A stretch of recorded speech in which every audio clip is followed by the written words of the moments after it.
every single attempt to prevent a default from happening, putting our country in serious, serious danger. They've gone so far as rejecting their own requests. Now folks, let's go over the most important news first. House progressives are looking for ways to rescue President Biden's stalled domestic agenda, and they have opened the doors to scaling back some of the more ambitious social spending by having those programs expire rather than be permanent. Representative Alexandria Ocasio-Cortez is one of the leading members in Congress, everybody, pushing for more stimulus payments. But what do you think about the Democrats? But tell me, everybody, which political party is holding back our stimulus payments? The Democrats or the Republicans? Tell me in the comments below. Representative Alexandria Ocasio-Cortez told reporters that one of the ideas out there is to fully fund what we can fund, but instead of funding it for 10 years, fund it for only 5 years. So Democrats are also looking for ways out of their deadlock after 3 days after Nancy Pelosi scuttled a planned vote on a $550 billion infrastructure package.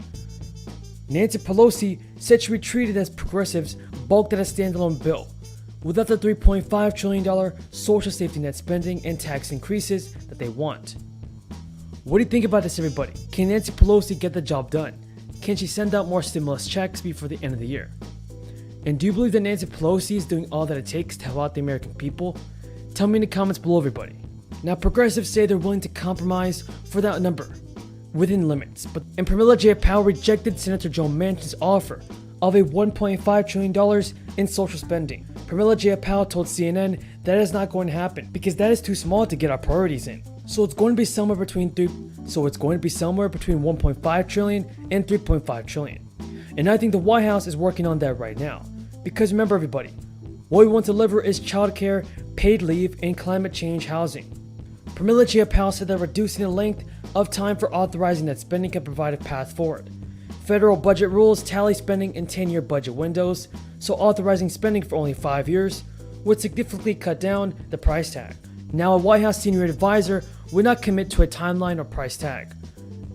And the senior advisor of the White House said having programs expire could be a possibility. He also told Fox News that we don't look at this as a number. We look at this as what programs are we going to deliver. So the decisions will be made in conjunction with members of Congress. But there is unity of purpose, everybody. If that fight comes back in 2025, 2026, or any other year, we're going to be prepared to fight for it. And the American people will know just how important it is. But the good news is this. Everybody, I want you to know this. There are some parts of Biden's Build Back Better plan the progressives say are non-negotiable. Climate programs need to be funded through the 10-year budget window to ensure that the US can meet global emission targets. And the $1.9 trillion federal rescue package signed in March is probably best known for the $1,400 stimulus checks, the third direct payments of the crisis distributed to a large chunk of Americans. Now time has run out on several forms of emergency assistance in that package. So here are the programs that are wrapping up with their expiration dates. President Biden's American Rescue Plan granted a $300 per week bonus to anyone receiving unemployment benefits, and those extra payouts ended September 6th, Labor Day. Though more than 24 states cut off the federal benefits early, 2 other programs ended that day: unemployment checks to gig workers and independent contractors during the crisis, and an emergency extension that gave jobless Americans an extra 13 weeks of benefits. Overall, about 7.5 million people lost these unemployment benefits. And so now President Biden's American Rescue Plan.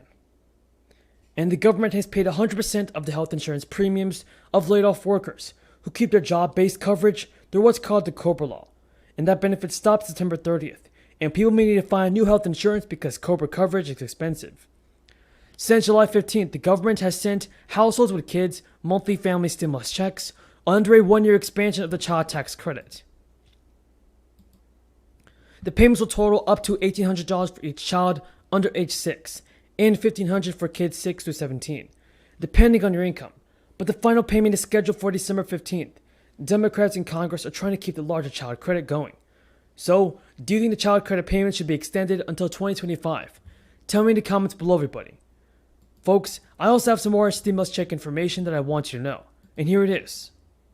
The groups are asking the court to forgive and declare the forbearance credit policy as unlawful, set it aside, and block any cancellation of student loans based on it.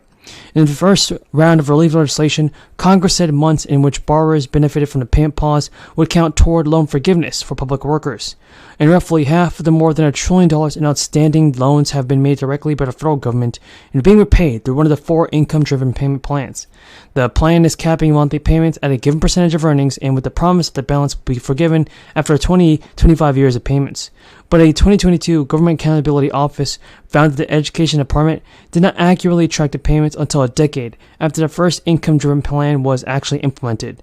This is the Institute, and they say that $39 billion in debt cancellation is only a fraction of the true cost of a buy and post plan, assuming the per borrower cost of cancellation remains the same. Now, for $39 billion in debt cancellation, it's only a fraction of the true cost of buy and post plan. Assuming the per borrower cost of cancellation remains unchanged, the groups estimate that the adjustment program could cost $175 billion in foregone payments and interest. We have some major news. There are upcoming changes to Social Security, and it may take effect sooner than we expected. As Social Security is adjusted on an annual basis, lawmakers are working together to improve the program. On one hand, bigger monthly payouts may arrive for many beneficiaries, but a certain group of people could see their tax liability increase. For over 49 million retired workers who depend on Social Security benefits, the program is a vital financial lifeline that helps cover their monthly expenses. This retirement program has a significant impact, lifting more than 20 million people out of poverty. It includes 15 million individuals aged 65 and above. But Social Security is not a static system. It continuously adapts to changes in the U.S. inflation rate, life expectancy, and other relevant factors. Although specific changes won't be announced by the SSA until October, there are several changes that will take effect in 2024. The most anticipated change is the cost of living adjustment, which is an annual increase intended to keep the pace with the rising cost of living. Due to high inflation, though, people are having questions about it. In 2023, beneficiaries reached the highest COLA in 41 years, but the COLA for 2024 is expected to be more modest. The nonpartisan senior advocacy group, the Senior Citizens League, estimated that the COLA for 2024 will be 3%. For the average retired worker, though, receiving $1,900 would mean an additional $55 per month next year. Unfortunately, though, the purchasing power of Social Security benefits have been declining regularly since the start of the century, and any increase actually won't even adequately address the estimated loss in purchasing power that is experienced by seniors since 2000. Another change for the upcoming year involves high-earning workers who will see an increase in payroll taxes due to a rise in the maximum taxable earnings cap.